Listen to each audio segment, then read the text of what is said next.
اسمانو تزویل پر لامکان دی نازولی هاشمی نبی سلطان دی اسمانو تزویل پر لامکان دی نازولی هاشمی نبی سلطان دی نازولی هاشمی نبی سلطان دی وعالم انسانیت لر رهبر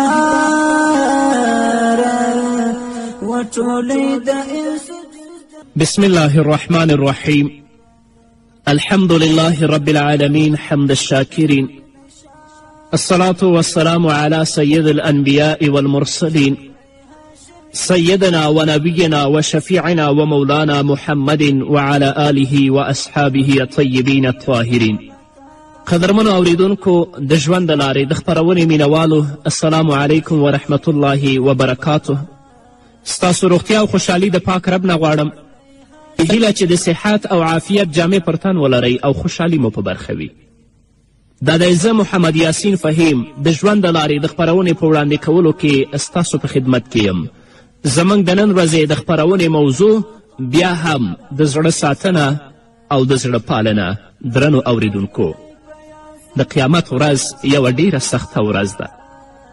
راځئ یو څو شیبې هغه حالت د ځان لپاره انځور کړو او یا یې له ځینې صحنو څخه ذهني تصویرونه واخلو. زه نشم کولی چې هغه ټولې صحنې په زړونو کې د خشیت او ویرې خوځولو لپاره بیان کړم. زه چې کله په زړونو کې د خشیت او ویرې خوځولو او تحریکولو په ډیر اغیز لرونکي لامل پسې ګرځېدم، له دې پرته چې د قیامت ورځ را یاده کړم، نور مې څه پیدا نه کړل چې په زړونو کې د خشیت لامل وګرځي. الله رب العزت په سورة حج کې فرمایي: یا ایها الناس اتقوا ربکم ان زلزلة الساعة شیء عظیم یوم ترونها تذهل كل مرضعة عما ارضعت وتضع كل ذات حمل حملها وترى الناس سكارى وما هم بسكارى ولكن عذاب الله شدید. ای خلکو، د خپل رب له غضب نه ځان وژغورئ. حقیقت دا دی چې د قیامت د ورځې زلزله دا ډیر لوی هولناک شی دی. هغه داسې زلزله ده چې دا غرونه به ټول پارچه پارچه شي. وتكون الجبال كالعهن المنفوش. الله وایي آسمانونه به ټول په ځمکه باندې راپریوځي. اذا السماء انشقت، او دا څومره دریابونه او اوبه چې دي دا به ټول اور وګرځي. الله رب العزت فرمایي: یوم ترونها تذهل كل مرضعة عما ارضعت. په هغه ورځ چې تاسو هغه ووینئ، حال به دا وي چې هره تی ورکوونکې ښځه به له خپل تیروږدي ماشوم څخه غافله شي او هره حامله به خپل حمل وغورځوي.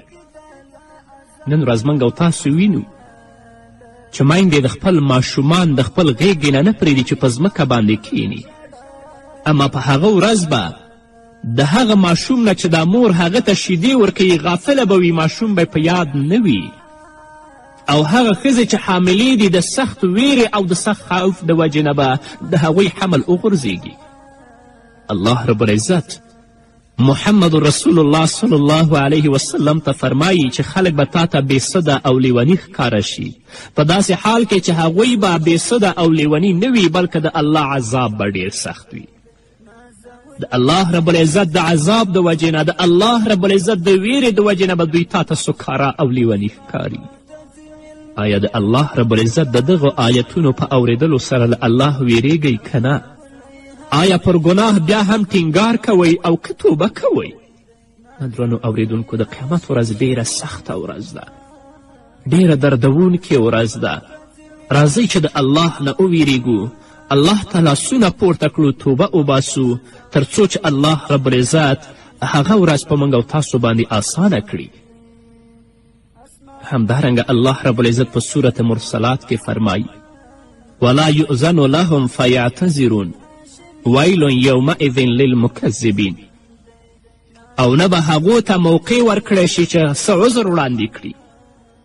په دنیا کې دې که څه بد کړي وي د چا مال او د چا حق دی خوړلی وي څه عذرونه به ورته پیش کړي دا به څه موقته ته درکړي اما تا لپاره هلته وخت نشته چې خپل عذر وړاندې کړي تباهي ده د هغې ورځ دروغ ګڼونکو لپاره الله دې په موږ باندې رحم وکړي همدارنګه الله رب العزت په صورت آل عمران کې په 10 آیت کې فرمایي یوم تجد كل نفس ما عملت من خیر محضرا وما عملت من سوء تود لو أن بينها وبينه أمدا بعيدا ويحذركم الله نفسه والله رؤوف بالعباد الله فرمایي هغه ورځ راتلونکې ده چې هر نفس د خپلو کړو میوه حاضره عمومي که یې ښه کړي وي او که بد په هغه ورځ به انسان دا هیله څرګنده کړي چې کاشکې د هغه او بدو عملونو ترمنځ یې ډیره فاصله وای الله رب العزت تاسې له خپل ځان څخه ویروي او هغه د خپلو بندگانو ډیر زیات خیر غوښتونکی دی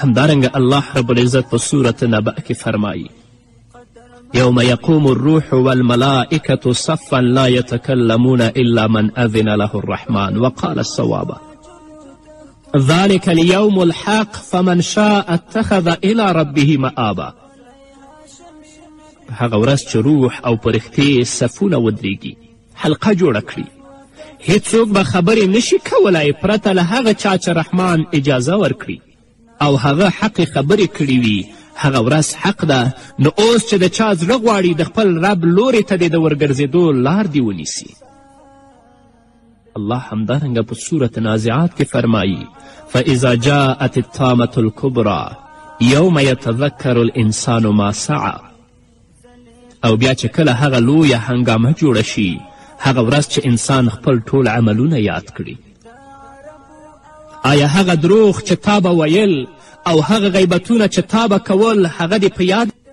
هغه د دروغو خبرې چې تا په خلکو پسې جوړولې هغه نفاق او شقاق چې تا د خلکو ترمنځ خپوروه هغه حسد او کینه چې تا د خلکو او د علماو سره درلودله آیا هغه ستا په یاد دی ته به ولاړ وي او له ځانه سره به وایي هوکې او اوس به د هغو ګناهونو په اړه رانه پوښتنه کیږي چې ما له خلکو څخه پټې ترسره کړي وي نه راځه په دنیا کې د الله رب العزت نه وویرېږه غیبت مه کوه په مجلسونو کې خلک بد مه یادوه حسد مه کوه د نفاق او د شقاق خبرې د خلکو ترمنځ مه خپروه چې په هغې ورځ د الله رب العزت نه په امان کې اوسي دلته به هر منافقت وکړي الله څخه به بیا څه جواب وایي په ځانګړې توګه د هغو خلکو غیبت چې هغوی د دین لپاره کار کوي د الله رب العزت دین خلکو ته بیانوي او ته د الله نه نه ویرېږې د خلکو ترمنځ نفاق او شقاق خپروي هلته به څه کوي یوم یتذکر الانسان ما سعی همدارنګه الله رب العزت په صورت غافر کې فرمایي یوم هم بارزون لا یخفى علی الله منهم شیء لمن الملک اليوم لله الواحد القهار هغه ورځ چې ټول خلک به پکې بې پردې وي له الله نه به د هغو هیڅ خبر هم پټه نه وي په هغه ورځ به په لوړ آواز پوښتنه وشي نن پاچایي د چا ده ټول مخلوق به غږ وکړي د یو قهار الله پادشاهي ده په دې ورځ کې به چیرته پټ شي د الله نه به چیرته ولاړ شي الله رب العزت په صورت آل عمران کې فرمایي یوم تبیض وجوه وتسود وجوه فأما الذين اسودت وجوههم أكفرتم بعد إيمانكم فذوقوا العذاب بما كنتم تكفرون وأما الذين ابيضت وجوههم ففي رحمة الله هم فيها خالدون په هغه ورځ چې هلته به څه خلک سرخرویه وي او څه خلک به تورمخي وي د چا چې مخونه تور وي هغو ته به د الله رب العزت له طرفه وویل شي آیا د ایمان د نعمت له موندلو وروسته هم تاسو د کفر چلند غوره که ښه ده نو اوس د نعمت د ناشکري په بدله کې د عذاب خوند واخلئ پاتې شول د ځلانده څیرو خاوندان هغوی به د الله رب العزت د رحمت په غیږ کې ځای عمومي او د تل لپاره به هغوی په همدې حالت کې اوسیږي الله دې موږ په آخرت کې سپین مخي وګرځوي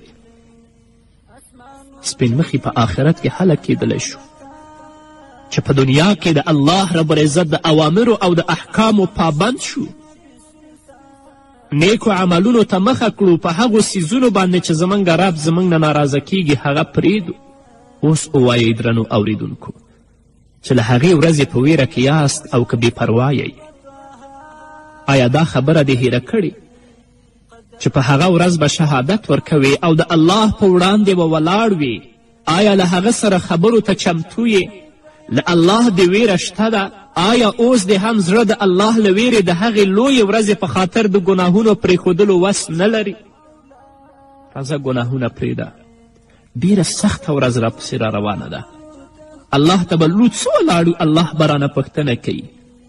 د الله د اوامرو پابند شه، د الله د احکامو پابند شه، د محمد رسول الله صلی الله علیه وسلم د سنتو پابند شه تر څو چې الله درنه راضي شي.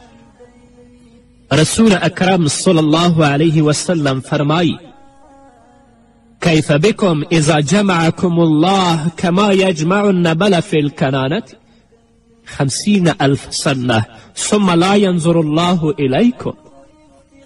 هغه به څنګه وخت وي چې الله رب العزت تاسې ټول راټول کړي لکه څنګه چې غشي په یو ځای راټول شي. 50,000 کاله به په همدې حالت کې پاتې شئ، خو له دې سره سره به الله رب العزت تاسو ته پام ونه کړي، تاسو ته به ونه ګوري. د قیامت په ورځ درېدل به 50,000 کاله وخت ونیسي چې هلته به نه خوراک وي او نه هم څښاک، نو څه به کوې؟ ستاسو حال به څه وي؟ هغه وخت چې ستاسو رب تاسو د قیامت په میدان کې راټول کړي نو تاسې به نه څه خورئ او نه به څه څښئ، لوڅې پښې لغړ او له ختنې پرته به ولاړ وئ. تاسې به هماغسې وئ لکه په لومړي سر کې چې پیدا کړي، نو فکر وکړئ چې ستاسو حال به څه وي. رسول اکرم صلی الله علیه وسلم فرمایي تاسې به لوڅې پښې لغړ او له ختنې پرته حشر شئ. ام المؤمنین حضرت عایشې رضی الله تعالی عنها محمد رسول الله صلی الله علیه وسلم ته ویلې ای د الله رسوله، آیا نارینه او ښځې به یو بل ته نه ګوري چې ټول به لوڅ الله ته ولاړ وي؟ محمد رسول الله صلی الله علیه وسلم وفرمیل الامر اشد من ان یهمهم ذاک. دا تر هغو ډیره سخته او ستونزمنه مسئله ده چې هغو ته د اهمیت ورکړي. د الله ویره به په هغوی باندې دومره وي چې دوی ته به هغې ته نه اوزګارېږي چې یو بل ته وګوري. هیڅوک به ونه شي کولی چې بل ته وګوري. ټول به وایي چې زه او زه، ټول به ترهېدلي وي، ټول به ویرېدلي وي، ټول به اندېښمن او غمجن وي. څه فکر کوئ اوس هم له هغې ورځې نه ویرېږئ او که نه؟ محمد رسول الله صلی الله علیه وسلم فرمایي یحشر الناس یوم القیامة 3 اصناف صنفا مشاة وصنفا رکبانا وصنفا على وجوههم. په ورځ د قیامت به خلک په 3 برخو وویشل شي. اول چې په خپلو پښو به روان وي، دویم هغه چې سپاره به روان وي، دریم هغه چې په خپلو مخونو به روان وي. صحابه و کرامو نبی کریم صلی الله علیه وسلم ته وفرمیل ای د الله رسوله، هغوی به څنګه په خپلو مخونو روان وي؟ رسول الله صلی الله علیه وسلم ورته وفرمیل ان الذي امشاهم على اقدامهم قادر على ان يمشيهم على وجوههم اما انهم يتقون بوجوههم كل حدب وشوك. محمد رسول الله صلی الله علیه وسلم فرمایل چا چې هغوی پر خپلو پښو ګرځول، هغه دا هم کولی شي چې هغوی په خپلو مخونو بوزي. هغوی به په خپلو مخونو د هرې برآمدګۍ او اغزي مخه نیسي. الله په دې قادر دی. الذین یحشرون علی وجوههم الی جهنم اولئک شر مکانا و اضل سبیلا. همدارنګه الله رب العزت فرمایی ونحشرهم یوم القیامة علی وجوههم عمیا و بکما و صما. الله دې هغه ورځ په موږ باندې اسانه کړي. الله دې په موږ باندې رحم وکړي. الله دې په دنیا کې د نیکو اعمالو توفیق راکړي تر څو په دنیا کې د خپلو زړونو ساتنه او پالنه وکړو چې الله ته هلته په سپین مخ باندې ولاړ یو او الله موږ جنت ته بوځي. په همدې هیله درنو اوریدونکو نور به م واورو خو د یوې دمې وروسته. اسمانو ته ځي مېلمه پر لامکان دی، نازولی هاشمي نبي سلطان دی. اسمانو ته ځي مېلمه پر لامکان دی، نازولی هاشمی نبی سلطان دی نازولی هاشمی نبی سلطان دی وعالم انسانیت لر رهبر وټولې د درنو اوریدونکو بیا هم زموږ سلامونه او نیکې هیلې ومنئ. ښایي اوس به څه ناڅه تاسو د قیامت د ورځې نه ویرېدلي یاست، خو زه یو ځل بیا تکراروم، زما مقصد ستاسو ویرول او تښتول نه دي. زما مقصد او هدف دا دی چې تاسو په دې باندې وپوهوم چې اوس د دې وخت را رسېدلی چې خپل رب ته مخ راواړوو او د هغه په لور بیړه وکړو. تاسې غواړئ چې خاشع او له خدای ویرېدونکي اوسئ، نو غوږ شئ.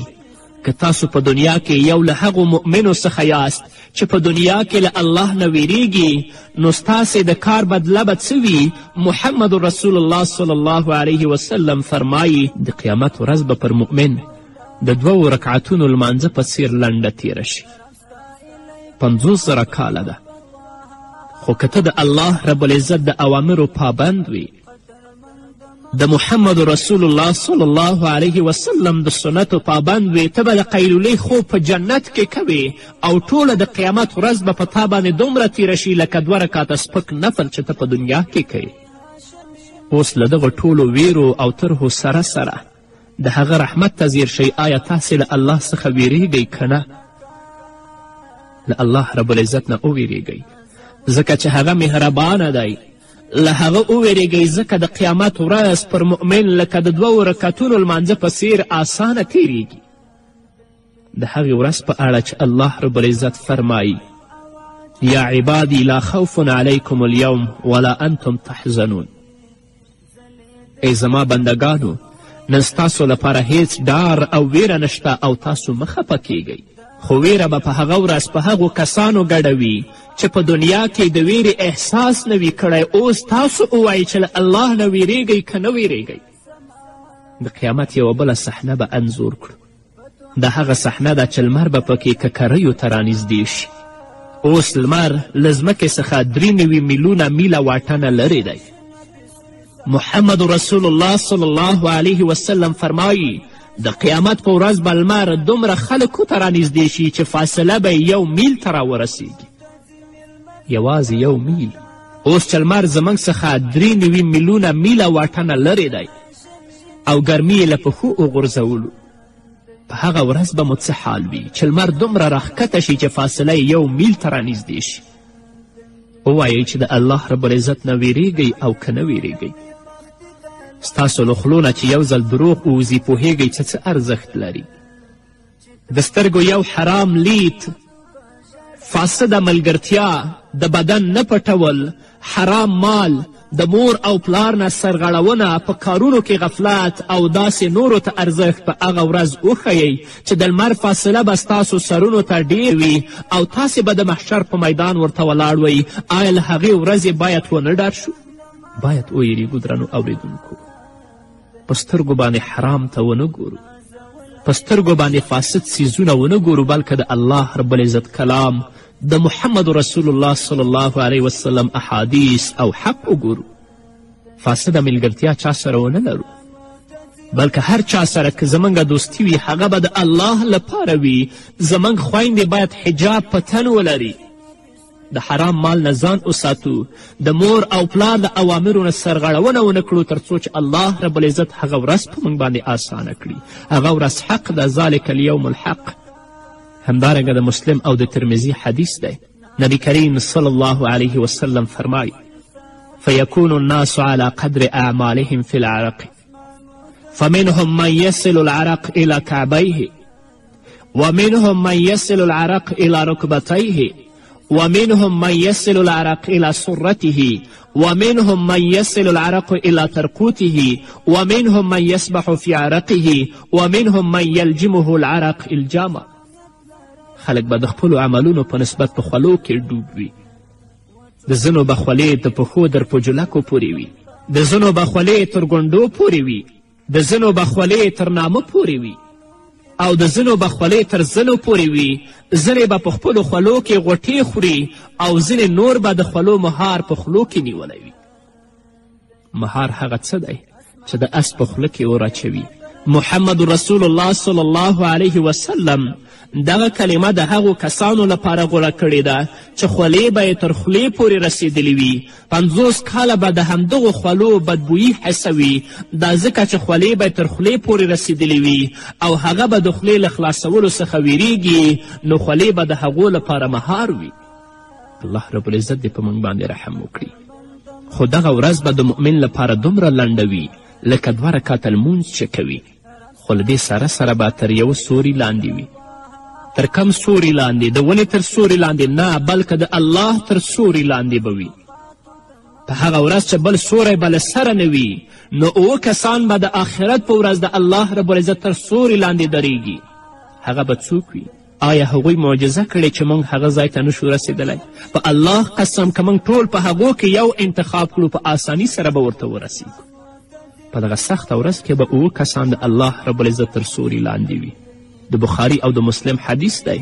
نبی کریم صلی الله علیه وسلم فرمایی: امام عادل وشاب نشأ في عبادة الله ورجل قلبه معلق في المساجد ورجلان تحابا في الله اجتمع عليه وتفرق عليه ورجل دعته امرأة ذات منصب وجمال فقال إني أخاف الله ورجل تصدق بصدقة فأخفاها حتى لا تعلم شماله ما تنفق يمينه ورجل ذكر الله خاليا ففاضت عيناه. عادل امام به په هغه ورځ کې د الله رب العزت در سوري لاندې ولاړ وي. ظالم امام نه، غاصب امام نه، هغه پادشاه نه چې د هغه لاسونه د مسلمانانو او د رعیت په وینو باندې سره دي، دا به نه وي ولاړ. هغه ځوان چې د الله په عبادت کې روزل شوی وي، چې کله مکلف شوی د الله د اوامرو او د احکامو پابند دی. هغه ځوان چې ژوند په منکراتو، په فجایعو او په بدبختیو کې تیروي، هغه به د الله د رحمت د سوري لاندې نه وي، بلکې هغه به په غضب کې گرفتار وي. هغه سړی چې په جومات پورې خپل زړه تړلی وي، سهار چې مونځو کې انتظار د ماسپښین وباسي، ماسپښین چې وکړي انتظار د مازیګر باسي، مازیګر چې لمونځ وکړي انتظار د ماښام باسي، ماښام چې لمونځ وکړي انتظار د ماسخوتن باسي، دا به په هغه ورځ د الله د رحمت د سوري لاندې ولاړ وي. څوک چې د جماعت نه تیښته لري، جمع ته نه راځي، هغه د رحمت نه مایوسه دی. هغه 2 کسان چې د الله په خاطر له یو بل سره مینه لري او د الله په یاد سره راټولیږي او د الله په یاد سره بیلیږي، یعنی دوستی هم د الله لپاره او دښمني هم د الله لپاره. هغه څوک چې یو د منصب څښتنه او ښکلې ښځه فحشا ته راوبولي او هغه ورته وایي چې زه له الله څخه ویریږم، هغه ځوانان او هغه خلکو چې فساد ته او فحشا ته مخه راوړې ده، د الله نه نه ویریږي، تل لپاره ژوند په منکراتو کې تیریږي، هغه د الله په غضب کې گرفتاره دي. هغه څوک چې په پټه صدقه ورکړي په داسې توګه چې چپ لاس پرې نه خبریږي چې ښي لاس یې صدقه ورکړې ده، یعنی د هغه مقصد ریا نه وي بلکې د الله رضا وي. او هغه څوک چې په یوازیتوب کې د الله ذکر وکړي او سترګې له اوښکو ډکې شي، کله چې شپې جګیږي الله یادوي، نو د الله له ویرې د سترګو نه اوښکې تویږي. دا کس به د آخرت په ورځ د الله رب العزت د رحمت د سوري لاندې ولاړ وي. اما هغه کسان چې ټول ژوند یې په غفلت کې تیر شه، الله یاد نه که، د الله له ویرې د سترګو نه اوښکې تویې نه شوې، د هغوی لپاره رحمت د کم ځای دی. راځئ چې نیکو عملونو ته مخه کړو. اوس هم د توبې وخت دی، توبه وباسو. امید ده چې الله رب العزت زموږ نه راضي شي او الله رب العزت موږ جنت ته بوځي او د قیامت سخته ورځ په موږ او تاسو باندې اسانه کړي. په همدې هیله درنو اوریدونکو، دا وه زموږ د نن ورځې خپرونه چې ستاسو درانه حضور ته وړاندې شوه. تر بلې خپرونې پورې چې زه بیا هم ستاسو درانه حضور ته راځم، تاسو ټول په لوی الله سپارم. پاتې ژوندم نیکمرغه، ښاد، بریالي، همیابه اوسئ.